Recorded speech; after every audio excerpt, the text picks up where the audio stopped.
Welcome to another episode of Pixelvalve. In today's episode, I'm going to be talking about this doll's house. It's actually going to be a mini-series on how to make miniature light fittings, chandeliers and things like that for the doll's house. So I'll be taking you from the very basic steps of sourcing the materials, which I would rather be something that's easy to find and easily accessible. So things that you might find around the house, scrap bits and pieces, but also things that you could perhaps buy from hardware stores and other easy to find places.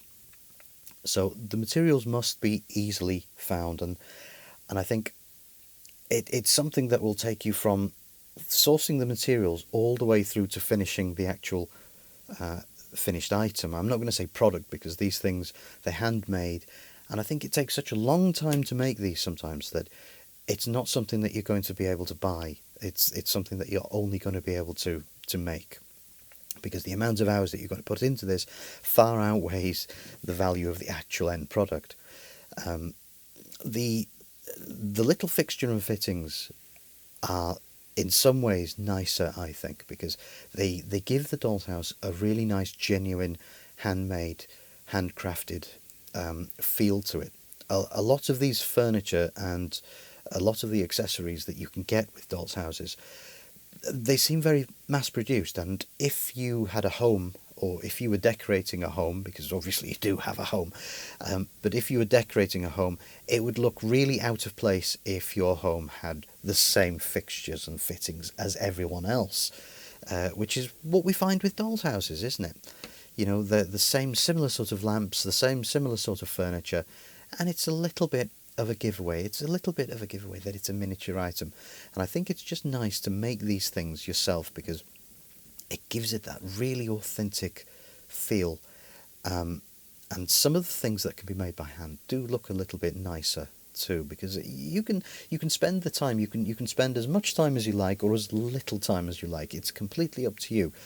So hopefully the idea with this multi-part series that I'm going to show you is to take you from the very basics of where to source the materials. Hopefully they're going to be easily found, easily available. Chances are you will actually have a lot of this material at home, lying around in the shed or in cupboards and places like that. But if not, it's easy to find in hardware stores and all around.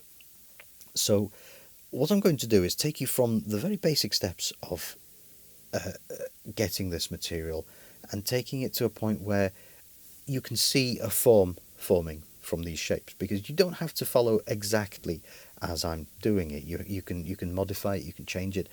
I will be putting the tools that I use to make this stuff online, so you can download them if you want and print them out yourself and actually follow along. But it doesn't have to be like that. You can use anything. The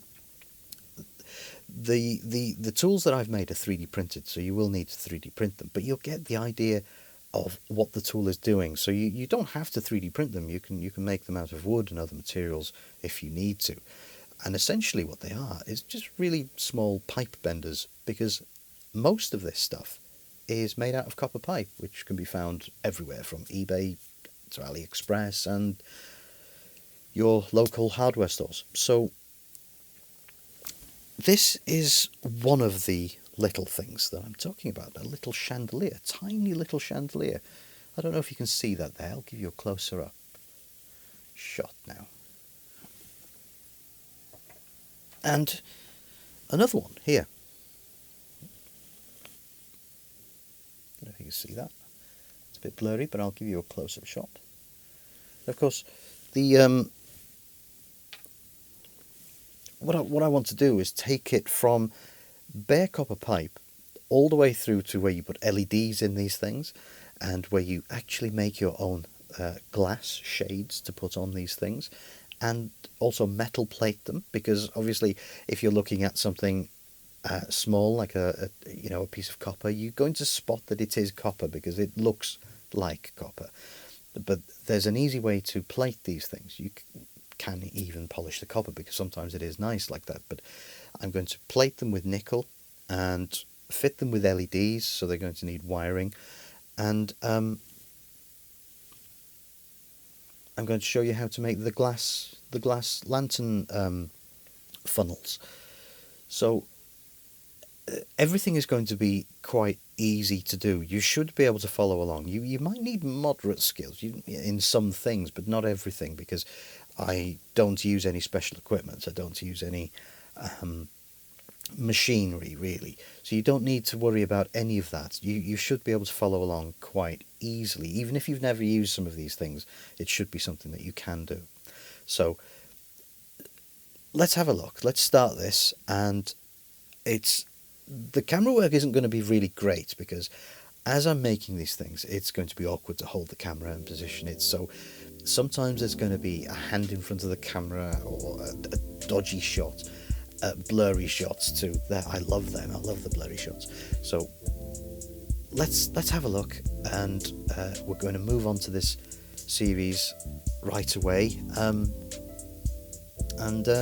So like and subscribe, or I don't know, sing a little song. Just like and subscribe. It's easy. Just smash that bell, baby. Oh yeah. Like and subscribe. You like it. You like making. Oh yeah. Rub that body filler right. Send it right off. Oh yeah. Then paint it up. Oh yeah. Nothing like a CNC machine. Get your 3D printer. Rev it right up. Turn it right on. Dial it right in, baby. You know it. You just wanna see that motion. Back and forth. Up and down. On the Z-axis, baby. Oh yeah. Like and subscribe. Oh yeah. Don't stop now. Carry on till the project's finished. Oh yeah. You know you want it. It's gonna look damn fine.